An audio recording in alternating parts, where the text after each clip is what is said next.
Thank you very much, Valencia. My fellow citizens and residents, greetings. I appreciate that each week, across several media platforms of ZIZ Radio and TV, YouTube and Facebook, thousands of citizens, residents and well-wishers tune in to this very informative program. It is one way in which we demonstrate accountability as a government by and for the people. I am happy to provide leadership that matters, leadership that cares for the people of St. Kitts and Nevis. Tonight we focus on the big story. Our country's borders will be fully opened up to nationals and visitors from the 31st of October 2020. In my press conference last Thursday, I said, among other things, St. Kitts and Nevis has come a long way in its successful management of the COVID-19 cases.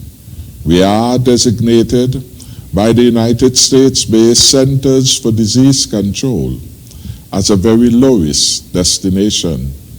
We are one of the 8 countries approved to be part of the CARICOM bubble. For the record, the CARICOM bubble presently includes Anguilla, Antigua and Barbuda, Barbados, Dominica, Grenada, Montserrat, St. Lucia, and St. Vincent and the Grenadines. Of all the sovereign states within CARICOM and indeed within the hemisphere, we have the least number of COVID-19 cases. These gains should never be frittered away with selfish and irresponsible behaviors by our citizens, residents, and visitors.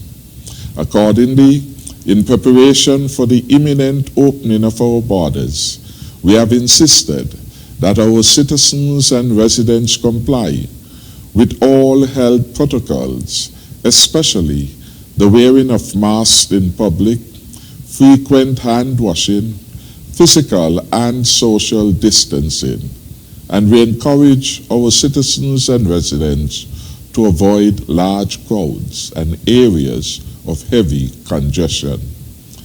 These practices have to become second nature to us as we work to protect ourselves, our families, our friends, and loved ones. Given that all our cases of COVID-19 to date are travel-related or imported cases, strict compliance with the health protocols is the only way to contain the spread of the virus, thereby minimizing any strain on our small health system and loss of employment and productivity due to quarantine, isolation, or hospitalization. It is my fervent hope that our citizens and residents will prepare themselves for a significant increase in the numbers of returning national and visitors between November and December. I say significant because with our borders now closed, the arrival and departure numbers are very small. These numbers will definitely climb as the number of flights in and out increases. It is probable that new infections of COVID-19 will come with the opening of our borders. Our protocols, which we are insisting upon, are intended to minimize that risk and to keep us all safe. I ask for compliance of the protocols by all in society. The lessons from Barbados, Antigua and Barbuda, Trinidad and Tobago, and indeed everywhere, particularly in Europe, is that we should never become complacent in our efforts to contain the COVID-19 disease. The best way to do so is to comply with the health protocols. Trinidad and Tobago has determined that in light of COVID-19, its world-famous carnival will no longer be held in February 2021. Here at home in St. Kitts and Nevis, we have reduced our usual list of events to minimize any spike from hosting of Carnival.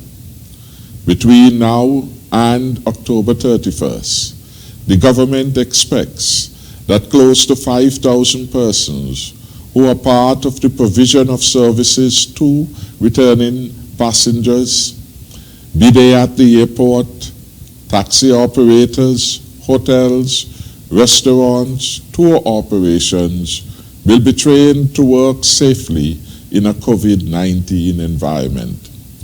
The National Task Force on COVID-19 and the Ministry of Tourism, including the Tourism Authority, will have determined those entities that can be certified as being compliant with COVID-19 protocols and hence can be certified as part of a bubble of low-risk services and entities that visitors and residents can access. Ongoing work, of course, on getting our entities up to speed will be diligently pursued by the task force and the entities themselves. Since our announcement of the 31st October opening date, our Chief Medical Officer, Dr. Hazel Laws, has been meeting with hoteliers, and so far the meetings have been productive and constructive. I am advised that discussions have taken place with Park Hyatt, Marriott, Four Seasons, Koi at Hilton. Our task force is open for continuing discussions as and when necessary. Hotel operators are finalizing the list of on-compound services which they can safely provide to their guests, and discussions are ongoing regarding access to selective excursions or tourist sites which visiting guests can safely access. Examples may include Brimstone Hill, Zipline, ATV Tours, Safari Tours, Romney Manor, Rainforest Tours, and selective beaches. The list, of course, is not exhaustive. There are two broad categorizations to determine the extent and timing of integration by tourists into our society. This is, of course, based on their country of origin. These destinations can be broadly categorized as those which are part of a bubble, that is, low-risk countries and other countries which we may classify as high risk. Key protocols obtained in each case, and our Chief Medical Officer may address these tonight. In this regard, I want to welcome Dr. Hazel Laws to Leadership Matters tonight. I want to join Valencia in congratulating Dr. Laws and being a recipient of the Companion of the Star of Merit for outstanding leadership of the health sector at this time of COVID-19. Equally, her colleague, Dr. Cameron Wilkinson, has given yeoman service for which he too has been awarded. And Mr. Abdia Samuel was equally recognized for his outstanding leadership at the head of the National Task Force. Dr. Laws, I welcome you to Leadership Matters tonight.